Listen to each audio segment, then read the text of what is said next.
Alright, Adam. Just whose side are you on anyway?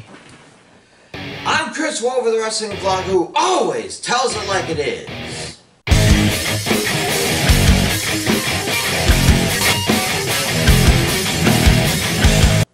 Ever since Adam Pearce became general manager in all but name of Raw and Smackdown, he's been doing a decent job. Not that I expect much out of anyone with the GM moniker, really. The only one that really did anything significant was Eric Bischoff during the first brand split. But then again, he knew from the onset that controversy creates cash, as his autobiography put it. But Adam, he is surprisingly alright. Showing up during the sequestering of the WWE in the Performance Center to calm things down when chaos erupted, he slowly worked his way into being the man in charge of week-to-week happenings on both brands. He quickly became the one to go to if someone wanted a match, and he wasn't afraid to deny a match or to change things around if need be. And the superstars either didn't or couldn't question it. What he's been doing lately leading up to Survivor Series makes me question if he isn't overstepping his role a bit and creating more chaos than either show needs. On Monday, after the Raw Survivor Series teams were announced, teams that allegedly he himself set, he comes out to the ring to say that Dominic Mysterio may not be worthy of a spot because, well, he wasn't a former world champion like everyone else on the squad, including his father Ray.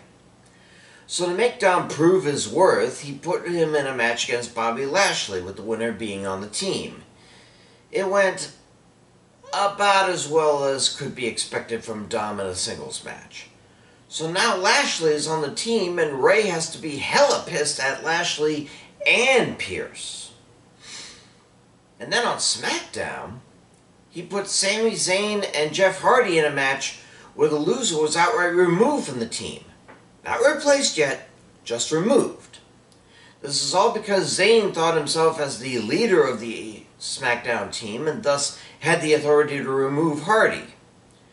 Pearce quickly turned it around and told Zayn that this was not the case. And Zayn paid for it when Hardy won the match and kicked him out.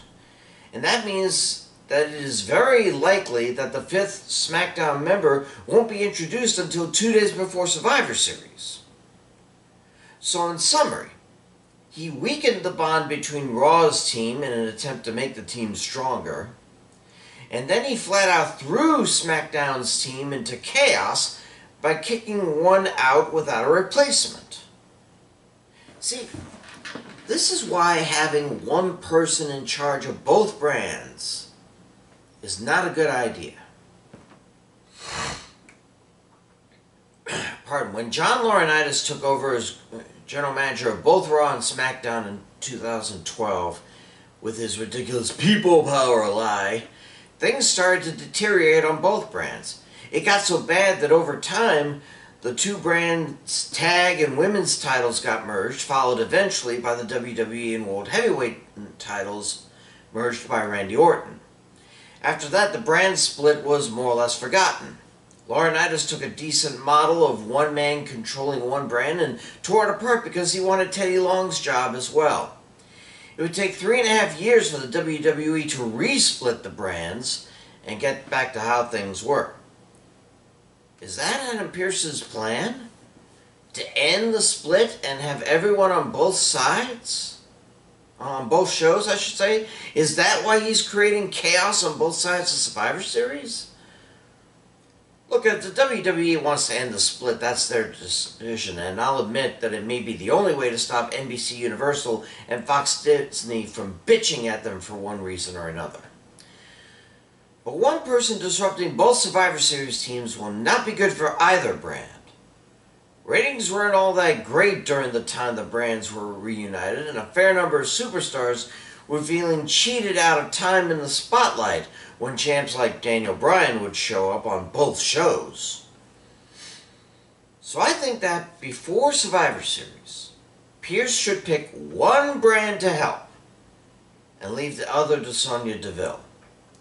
Since during the WWE draft last month, Pearce announced the Raw picks and Deville the Smackdown picks, he should just stick to pseudo-GMing Raw and let Deville deal with Smackdown and not just the women's division, and keeping Naomi and anyone associated with her from mattering. Pearce should back one side and build that team up to a winning squad. Right now he's playing GM mode with a real-life version of a WWE 2K game. And the problem with that is he wants both teams to win. And much like those who play GM mode, he doesn't seem to care what the fans want. He just wants a dream matchup. But his decisions are quickly becoming nightmares. I'm Chris Wolvie, the wrestling vlogger who always tells it like it is. Stay safe, and I'll see you